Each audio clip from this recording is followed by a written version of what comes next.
안녕하세요. 난나눔입니다. 오늘은 3월의 풍랑관리. 3월달 같은 경우는 이제 드디어 만물이 소생한다는 봄이 왔습니다. 3월 5일경, 엊그저께 들어있는 경칩에서는 겨울잠을 자던 동물이 이제 동면에서 깨어나고, 조선시대 때는 이때부터 이제 경칩이 지나게 되면 논두렁에 불을 놓는 것도 금지했다고 하네요. 이유는 새로 나온 어린 싹을 보호했다는 기록이 있는 것을 보면 이번 달에는 농사에 이제 본격적인 준비를 하는 기간이기도 하면서 풍란한테는 성장을 준비하는 그리고 성장시키는 이 1년 중에 가장 중요한 절기이기도 합니다. 3월 22일경에 들어있는 춘분이 지나면 경험상으로 이제 가끔 덥게 느껴지는 날이 며칠씩 있는데요. 이런 시기에는 풍란을 성장시키게 되면 굉장히 중요한 시기가 되는 것입니다. 그러면 첫 번째로 3월의 풍란 기후 중에 온도 관리는 어떻게 할 것인가?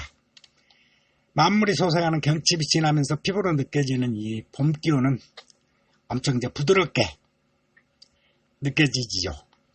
밤이 되면 참 한기도 함께 견뎌하는 계절이기도 해요. 근데 밤에는 춥고 낮에는 따뜻하고 참 옷 입기도 애매한 계절이기도 합니다.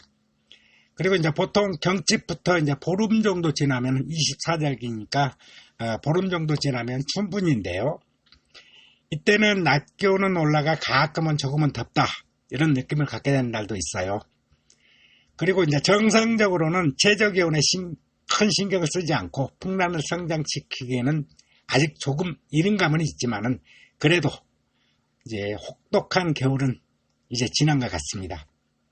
그래서 풍란한테는 성장을 준비하고 또는 3월 말경에 되게 되면 이제 완전히 성장을 시작하는데요.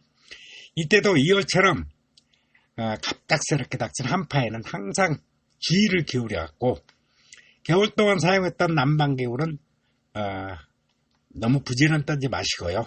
이때 바로 채워버리지 마시고 아직은 좀 더 사용 가능성을 두고 조금 게으르게 한 4월이 넘어가서 치운다 이렇게 생각하시고 치우시는 게 좋을 것입니다. 그리고 이제 요즘에는 그 난방이 아주 잘 됐잖아요.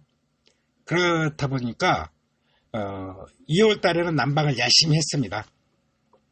그리고 3월이 되면은 이제 날씨가 따뜻해지니까 난방비 절감을 하는 차원에서 초반에는 좀 오히려 2월보다 낮은 기온을 유지하는 경우가 실내에서는 있을 수도 있는데요. 이 점도 좀 주의해 가면서 2월보다는 따뜻하게 관리를 하시는 게 좋습니다. 그렇게 이제 3월의 풍랑 기르기 중에서 온도 관리는 최저 온도는 겨울이면 항상 신경 써야 되는 것이죠. 이제 이때 그러니까 겨울 동안 관리해온 최저 온도보다는 높게 관리를 하시고 그 다음에 최고 온도도 이제 우리가 관리를 해줘야 되는데요. 최고 온도는 낮에 만약에 밀폐된 공간이다. 다시 말해서 창문을 닫아놨다 그러면은 햇살은 따뜻하고 이래가지고 갑자기 30도를 넘어가는 경우가 발생하는데요. 이때 30도가 넘어가지 않도록 관리해주는 방법을 늘 항상 염두에 두셔야 됩니다. 그리고 아기가 15도 이상이 되거나 이럴 때는 날이 좋고 그러면 15도 이상이 되겠죠. 이런 날은 될 수 있으면 환기를 자주 시켜주는 것도 좋은 방법 중에 하나입니다.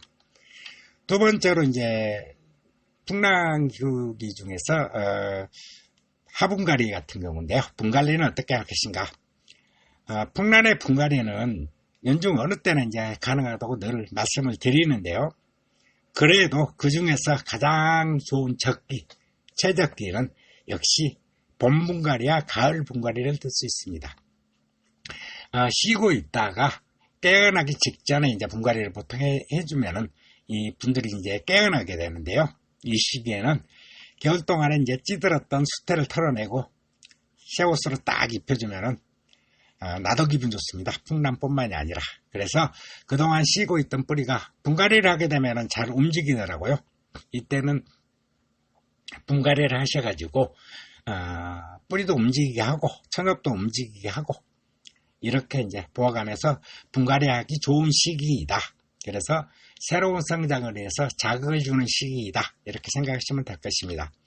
세 번째로 3월의 풍랑기류 중에서 이제 그 물관리 또는 습도 관리를 어떻게 할 것인가. 아무래도 3월에는 겨울에 비해 태양의 고도는 그리 높지는 여름에 비해서 높지는 않지만은 늘어난 그 일조량은 좀 많아지죠. 낮의 길이가 길어졌으니까요. 그래서 이제 성장이 좋은 조건이 되기 때문에 아무래도 이제 풍란들은 신진대사가 좀 활발해지는데요. 이때는 활발해진 신진대사에 맞게 물의 필요량도 좀 많아집니다. 그렇지만 아직은 이제 공중습도는 굉장히 낮잖아요. 이거를 감안해서 될 수 있으면 물을 자주 가볍게 뿌려주는 것을 택하고요. 한 2주나 이 정도에 한 번씩 해서 이제 물을 흠뻑 한번 주게 되는데, 초반에는 너무 흠뻑 주게 되면 곤란하니까 후반에 가면서 이제 그런 식의 관리를 하고, 4월이 되게 되면 물을 좀 더 이제 자주 좀 더 많은 양을 주게 되는 거죠. 그렇게 되면 이제 아무래도 물을 자주 주게 되다 보니까 자연적으로 공중습도는 좀 올라가게 되죠. 그래서 공중습도도 높이는 것도 하고요. 그리고 이제 아무래도 물은 이 시기에도 저녁 때 주는 것보다는 낮에 주는 게 좋습니다. 아직은 저녁 때 주게 되면은 물기가 온도가 너무 낮아지는 경우가 있으니까 이거는 반드시 주의하고요. 그 다음에 이제 네 번째로 가서 비료와 활력제는 그러면은 어떻게 사용할 것인가. 석곡과는 달리 이제 풍랑 같은 경우는 비료를 주는 게 이제 좋은 걸로 알려져 있는데요. 이렇기 때문에 비료를 줘야 되는데, 분갈이를 하기 전에 활력제의 침질을 이제 한 번씩 해주는 게 아주 좋습니다. 침질이라는 게 이제 담궈주는 거죠. 이때 담궈주는 면 좋은데, 이 난하게 활력을 주게 되게 되면은 아주 그 성장에 굉장히 도움을 받게 됩니다. 그리고 활력제를 사용할 때는 뭐 메네델이건 하야토닉이건 거기에 써진 주정 배수를 반드시 준수하여 가지고 물은 너무 차갑지 않게 20 이내에서 23도, 그러니까 이제 실내 온도와 비슷한 정도의 온도의 물을 담갔다 말렸다를 한 2, 3회 정도 반복해서 실시하고요. 이런 게 좋습니다. 활력제를 줄 때에는 탈수기가 있는 난에도 침지해도 괜찮은데요. 대신 비료를 사용할 때는 탈수기가 있는 난에는 사용하지 않는 게 원칙입니다. 여기에는 득보다는 실이 훨씬 크기 때문에 탈수기가 있는 난에는 비료는 주지 않는다. 대신 활력제 침지하는 것은 가능하다. 이렇게 생각하시면 좋습니다. 만약에 탈수된 상태에서 이제 뿌리가 움직이는 풍란들이 가끔 있더라고요.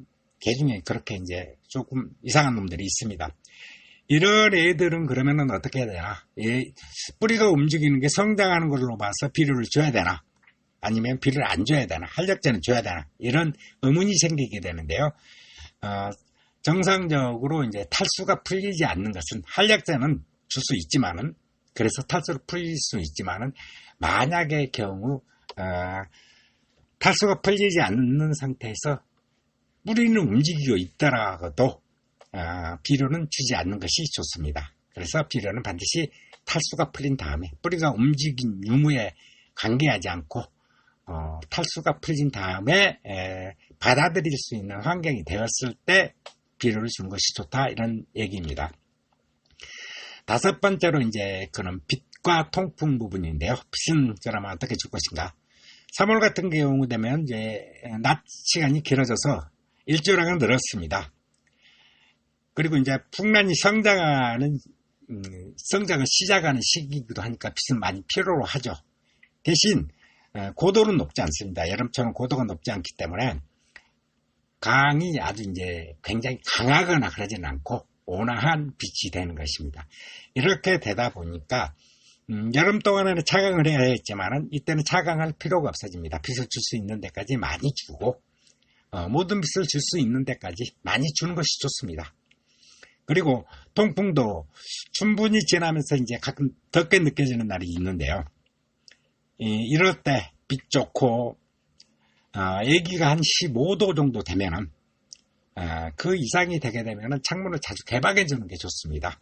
창문을 자꾸 개방해서 외기를 넣어주는 것이 좋는데, 이때도 좀 주의하실 점이 뭐냐면은 창문을 열 때 창문이 이제 가능하면은 뭐 불가능하다면 어쩔 수 없습니다만은 가능하다면은 난에서 좀 멀리 떨어진 창문을 열어가지고 환기를 시켜주는 게 좋습니다. 제가 뭐 2월이나 1월이나 뭐 매월 난관리해서 얘기해 온 것처럼 낫잎이 이제 흔들리지 않을 정도의 바람을 이렇게 슬슬 불어주는 게 좋은데요.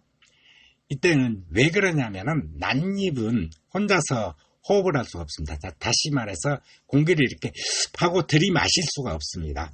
그렇다 보니까 낫잎에 와서 닿는 공기만을 지네들이 흡입을 하기 때문에 사람하고 달리 이렇게 능동적으로 마실 수 있고 뱉어낼 수 있는 게 아니라 능동적으로 마실 수 있는 것은 낫잎에 와서 닿는 것, 이 부분의 공기만을 흡입할 수 있기 때문에, 그렇기 때문에 낫잎에 가서 공기가 자꾸 회전되면서 돌려줘야만 이산화탄소건 산소건 얘네들이 이제 호흡을 할 수 있다, 이런 의미에서 자꾸 이거를 보통 우리는 이제 통기성이라고 그러죠. 통기성을 확보해 줘야 한다, 이렇게 얘기를 하는 것입니다.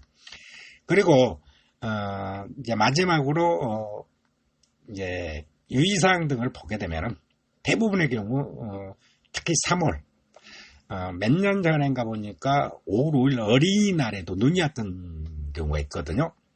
그래서 이제 우리가 보통 항상 봄이 왔다, 이거 이제 드디어 봄이 왔으니까 체자온도 관리 이런 거 뭐 중요한 거 없다, 이제 나는 물 잘 주고 빌어주고 풍란 잘 키울 거야, 이렇게 하다가는 이제 큰일이 난다는 얘기죠. 한순간에 이제 방심하다가 풍란한테는 큰 상처를 주게 되는 경우가 있는데요.